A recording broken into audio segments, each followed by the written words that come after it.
Buenos días, buenas tardes, buenas noches en cualquier parte del mundo que te encuentres. Esto es Rayuela Comunicaciones al servicio de los pueblos del mundo.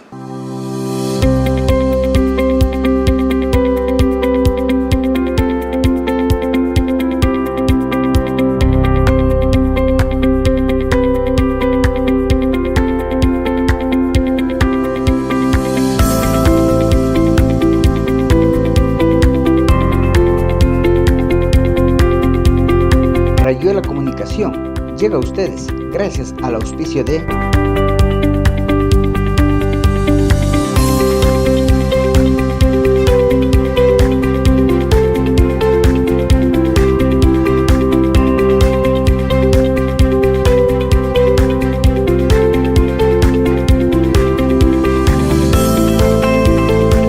Buenos días, queridos amigos. Hoy nos encontramos con Mauricio Llanes, el abogado. ¡Todos! ¡Abogado! ¡Abogado! ¡Abogado! Bueno, nos encontramos en este segmento que se llama Rayuela Legal.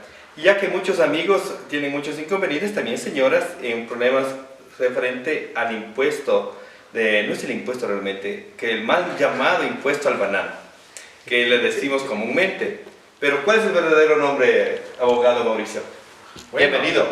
Muy amable, gracias por la invitación, Rommel. Un gusto estar aquí acompañándoles en este día y poderles solventar las consultas que así se vayan a dar. Bueno, mal llamado impuesto al banano, como usted, Rommel, ya lo había indicado. Se llama específicamente pensión alimenticia. Ese es el nombre específico. Ya, explíquenos un poco la importancia que tiene esta pensión alimenticia un poquito. ¿Cómo viene surgiendo?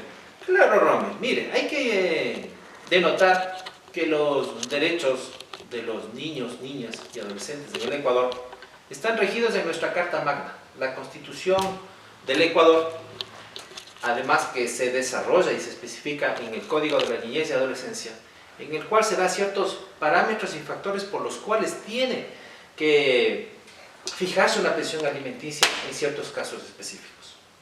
Ya, por ejemplo, yo tengo amigos que, por ejemplo, ¿cuál es el procedimiento para exigir la pensión alimenticia? Porque realmente les ha pasado que señoras han tenido amigas y después hay varones que realmente dicen, no es mío.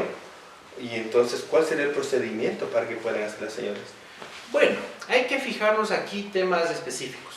De la fijación de pensión alimenticia se da cuando hay una presunción de paternidad, para lo cual se tiene que lógicamente plantear una demanda, en la cual se fijará una pensión provisional.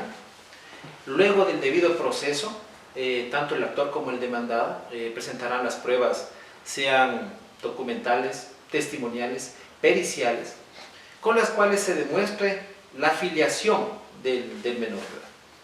Eso es una fijación. Otra fijación de pensión alimenticia se da cuando tenemos ya nuestros hijos, y tal vez por motivo de una separación, de un divorcio, los hijos se van con uno o con otro padre. En ese momento también se presenta una demanda de fijación de pensión alimenticia y se entregará un valor de acuerdo a una tabla que existe a favor de los menores, lo cual será administrado por el representante o la persona que se quede con la custodia de los menores. Esa es la manera con la cual se maneja O sea, por ejemplo, una señora, por ejemplo, queda embarazada y le va y le reclama al señor, va directamente y el señor no quiere reconocer. Entonces la señora va donde el abogado y de ahí va en ese proceso que usted está diciendo. O en otro caso, si se divorcian, entonces la señora tiene que demandar, o el señor ya lo está pasando, no ayudando en el hogar. Claro, aquí tenemos que ver algunos escenarios para la fijación de pensión alimenticia.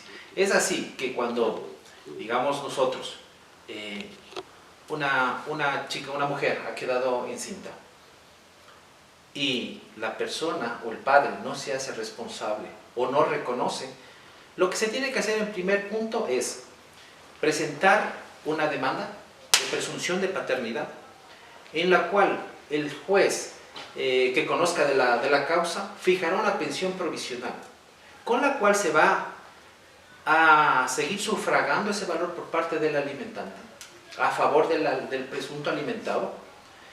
Este valor y esta fijación de pensión provisional se va a dar durante el tiempo que dure el juicio Una vez que en sentencia se determine el grado de filiación del menor, pues se establecerá en ese mismo momento, en esa resolución, una pensión alimenticia definitiva, de acuerdo a varios factores. La expresión filiación se refiere si es hijo o no, luego después de las pruebas, me supongo, de sangre. Así es, correctamente, Rommel. Recuerden que hablábamos de las pruebas que se van a manejar en el debido proceso, pruebas documentales, testimoniales, periciales. Y en esta prueba pericial es básicamente donde viene la prueba, la más importante y la que detonante de todo, la prueba de ADN, en la cual consiste en tomar muestras de sangre a la madre, al menor y al presunto padre, en el cual luego de su manejo de manera muy técnica se emite un informe en el cual se indicará en un porcentaje cuál es la probabilidad de que sea el padre o no del menor. Ya. ¿Y quién paga la prueba? ¿Paga el Estado? ¿Paga la señora? ¿Paga el señor? Bueno, aquí hay que indicar lo siguiente. La ley nos especifica que los valores por esta prueba de ADN tienen que ser sufragados por la persona que está negando esta presunción de paternidad. Sin embargo, hay casos en los cuales, por la parte económica, ya que es un examen no tan barato, la verdad, al momento estaremos hablando de que está alrededor de unos $400 promedio, tiene que ser, cuando no hay la capacidad económica del presunto padre, pues a través de un estudio que hace la unidad, dentro de la unidad especializada de la familia, se lo puede sufragar por parte del Estado. Ya, si en caso sale, por ejemplo, el señor se hizo las pruebas de ADN y salió que no es el padre, ¿quién le devuelve ese dinero? Bueno, ahí estaríamos enfrentados a un daño y perjuicio inclusive. Porque recuerden que cuando se presenta una demanda de presunción, se tiene que esperar hasta que exista la resolución definitiva, una vez que se marquen todas las pruebas y se ha dado cabida al debido proceso que constitucionalmente está amparado para todo ciudadano ecuatoriano. Una vez que se determine eso, es cuando se ve si efectivamente es el padre o no. Pero en el caso de que no sea, han acarreado ciertas circunstancias de índole social, económico, familiar. Son algunos factores los cuales han sido afectados. Y en el caso de que no sea, pues lógicamente estaríamos en el ámbito de un daños y perjuicios que tendríamos que analizarlo, valorarlo y lógicamente solicitarlo ante el juez pertinente. Chévere.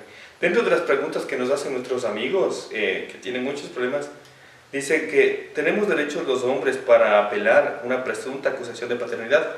Y también, si en caso, por ejemplo, él sabe que es el padre, pero la señora no quiere darle que el señor tenga el apellido, o sea, que él no quiere saber nada del señor. ¿Qué pasa en estos casos? Bueno, recordemos que así como hay padres que de pronto no quieren reconocer que son sus legítimos hijos, también puede existir madres, los cuales, por obvia situación, inclusive por los inconvenientes de tipo personal que se llegan a dar entre la pareja, deciden mantenerlo solamente con el apellido de ellas y no darles ningún derecho al legítimo padre. Entonces, en ese caso también nosotros como varones, en este caso específico en la pregunta, se puede plantear un juicio para reconocimiento del menor, lógicamente igual haciendo las pruebas necesarias, para que el juzgador tenga los elementos necesarios y pueda efectivamente verificar que es el padre biológico. Y lógicamente concederle los derechos y las obligaciones que le correspondería al padre. Con esta pandemia que hemos tenido, usted como abogado, ¿ha existido un aumento de demandas por pensiones de alimentos? ¿Usted más o menos? ¿O más personas que no han pagado las pensiones? ¿Cómo ha existido eso?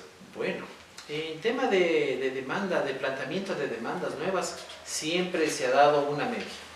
Sin embargo, por los inconvenientes de la pandemia, sí puedo informar de que no es ajeno a lo que nos informan los medios de comunicación y la prensa nacional, en la cual habla de un porcentaje promedio del 36% más o menos de incremento en requerimientos de que se dé cumplimiento a las pensiones alimenticias que han sido fijadas y que no están siendo canceladas oportunamente. Eso es importante tener en cuenta y en consideración en virtud de que la pandemia ha sido una situación que nos ha complicado a todo el mundo. Es así que hemos tenido reducción de la jornada laboral, hemos tenido inclusive reducción de los salarios por los tiempos en los cuales ahora estamos trabajando. Ha habido pérdida de empleo, por ende no ha permitido cumplir, sea papá, mamá o subsidiarios, el valor que corresponde a la pensión alimenticia. Entonces, velando siempre por el interés superior del niño, que significa que los derechos de los menores, sobre todo lo que es alimentación, vestimenta, salud, etcétera, etcétera, es decir, que les dé una vida digna, se requiere de que siempre estén cubiertos. Entonces, esa flexibilización en valores o en cómo llegar a determinar un valor que realmente les pueda compensar lo que necesitan, siempre es un tema delicado que considerar. Ahora también, como usted dice, la falta de empleo, hay mucha gente que se queda afuera. Supongamos una persona no tiene empleo, ¿cuánto es lo mínimo que tendría que pagar? Y supongo, o cuánto es lo máximo que pagan, debe haber una tabla de porcentaje que tienen que cancelar las personas que se encuentran en eso. Claro que sí, existen factores por los cuales hay que analizar la fijación de una pensión alimenticia. Todo esto dependerá del número de hijos, del salario básico unificado que tenga el alimentante, es decir, el obligado a pasar los alimentos, y lógicamente también en el caso de discapacidad es un porcentaje por el cual hay que considerar, en virtud de que las personas con discapacidad no pueden subsistir por sí solas, no tienen las condiciones necesarias para poder producir y poder mantenerse. Entonces, en ese sentido, hablemos de un ejemplo. En la tabla alimenticia, de tablas alimenticias mínimas para el año 2021, se hablan de 6 niveles, los cuales están divididos de lo que va de un salario básico unificado a 1.5 salarios básicos unificados. En la segunda, de 1.25 salarios básicos unificados a 3 salarios básicos unificados. En el tercer nivel, 3 salarios básicos unificados hasta 4 salarios básicos unificados. En el nivel 4, 4 salarios básicos unificados hasta 6.5 salarios unificados. En el nivel 5, hablamos de los ingresos del demandado, si son de 6.5 salarios básicos unificados hasta 9 salarios básicos unificados. Y en el último nivel de la tabla hablamos de un nivel 6, de si los ingresos del demandado son de 9 salarios básicos unificados en adelante. Entonces, poniendo un ejemplo práctico. O sea, una persona, 4 salarios básicos, entonces estamos hablando, por ejemplo, 9 salarios, 9 por 6, 3.600, una persona que gana es lo máximo, o sea, $3.600. No, aquí hay que entenderle de que el factor de un obligado a pasar alimentos, que tenga de ingresos $3.600 ya, o más, tenemos que irnos a la tabla nivel 6. En el nivel 6 habla de que los alimentados pueden ser de 0 a 2 años. Si tiene un hijo, estaría obligado a pasar el 42.53% de los 3.600 en este caso específico. Ahora, si el menor tiene 3 años en adelante, el valor que tendría que pasar en este caso es 45.12% del ingreso. Ahora me gustaría hacer un ejemplo del primer nivel, que el más, es uno de los más bajos. La mayoría gana. La mayoría gana. Hablemos en este caso de un hijo. Hablamos en el primer nivel que si los ingresos del demandado están entre un salario básico unificado hasta 1.25 salarios básicos unificados. Una persona, en el ejemplo, que gane $400, que al momento en el año 2021 ese es el salario. Tiene un hijo que está entre 0 y 2 años. Tiene que cancelar el 28.12% del ingreso. Ese es el valor que tendría que cancelar. De 400 del 28.2%. 12% del ingreso. Eso es lo que tendría que pasar como mínimo. Más o menos estaríamos hablando de 100... A ver, más o menos estaríamos hablando, permítanme un segundito, Romeo, de 112,48 centavos estaríamos hablando. 112. Sí, como La persona que gana mínimo $400 tendría que pagar 112,48 centavos. Sí, y considerando que tiene un hijo de 0 a 2 años. ¿Y si es de 2 a 10 años? Hablemos en el caso de, claro, en el caso el mismo caso de un salario básico unificado, que tenga un hijo de 3 años en adelante, tendría que cancelar 29.49%. Es decir, 117,96.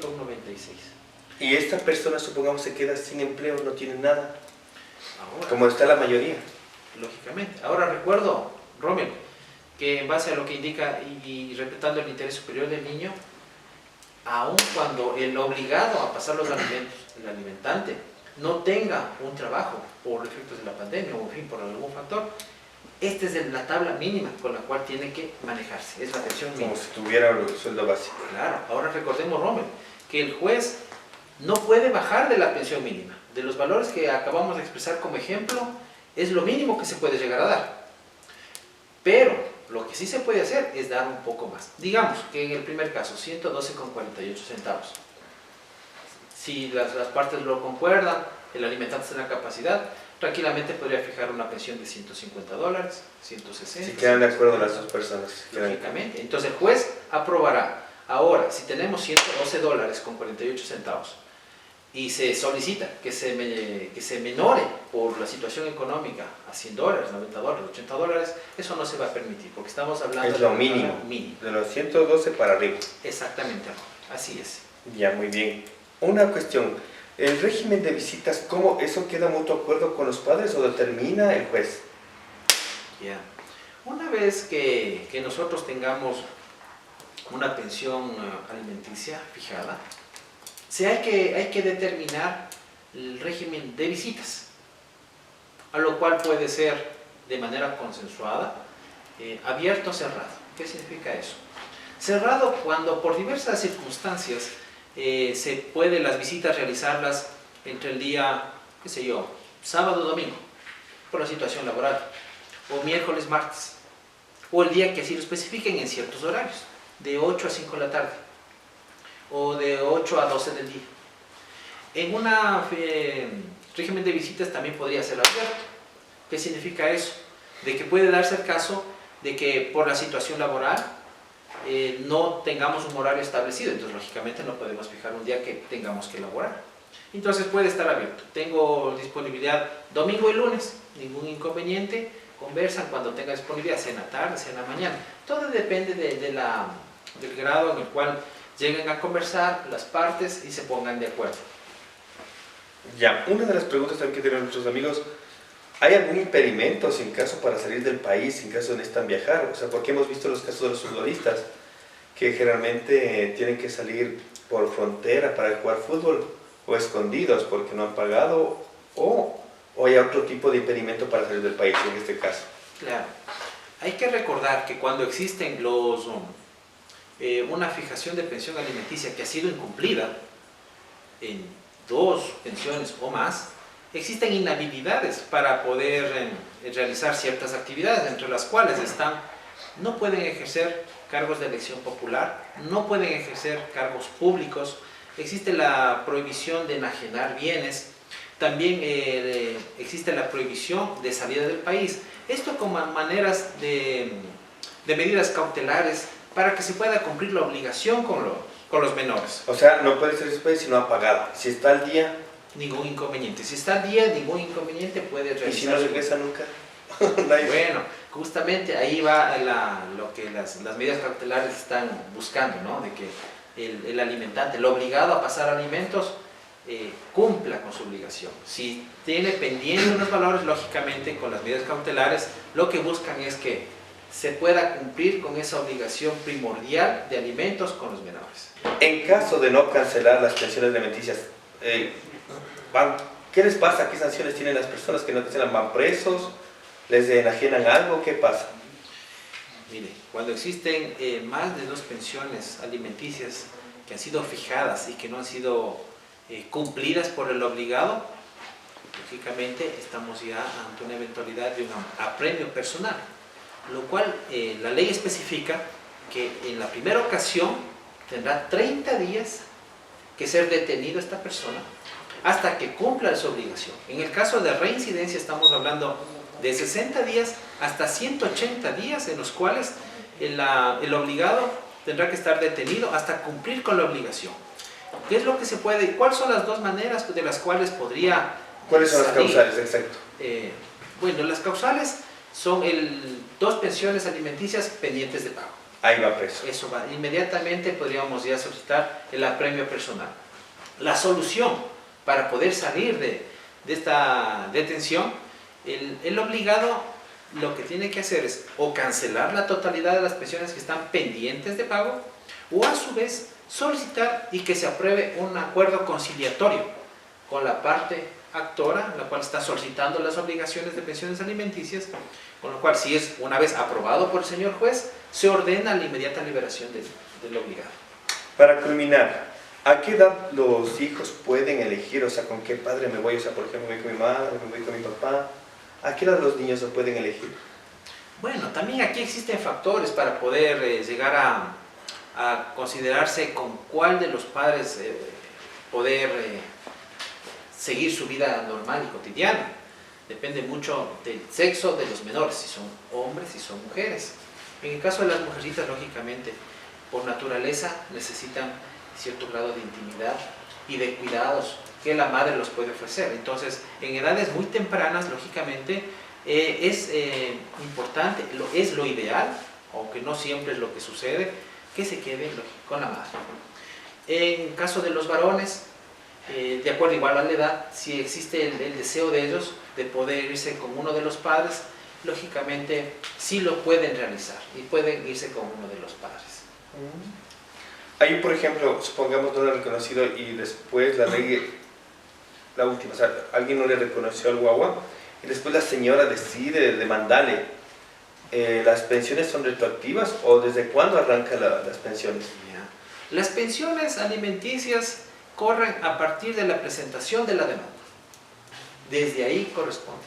Si ha existido valores que no se han cubierto por A o B situación antes de la demanda, no se puede de una manera retroactiva proceder al cobro de las mismas. Gracias, Mauricio, ha sido un placer aquí en Rayuela Comunicación, en nuestro segmento Rayuela Legal.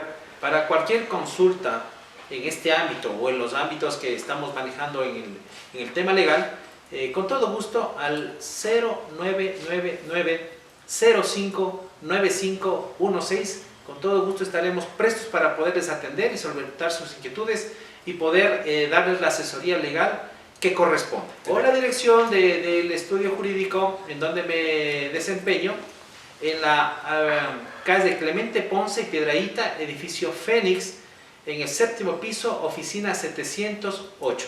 Cerca de la Asamblea Nacional, es eso, ¿no? En el sector de la Asamblea Nacional. Esto fue Rayuela Comunicación con Mauricio Llanes, el abogado. Y recuerden, esto fue nuestro segmento, fue Rayuela Legal. No se olviden de dar like a nuestras redes sociales y apóyanos a nuestro crowdfunding para poder seguir adelante.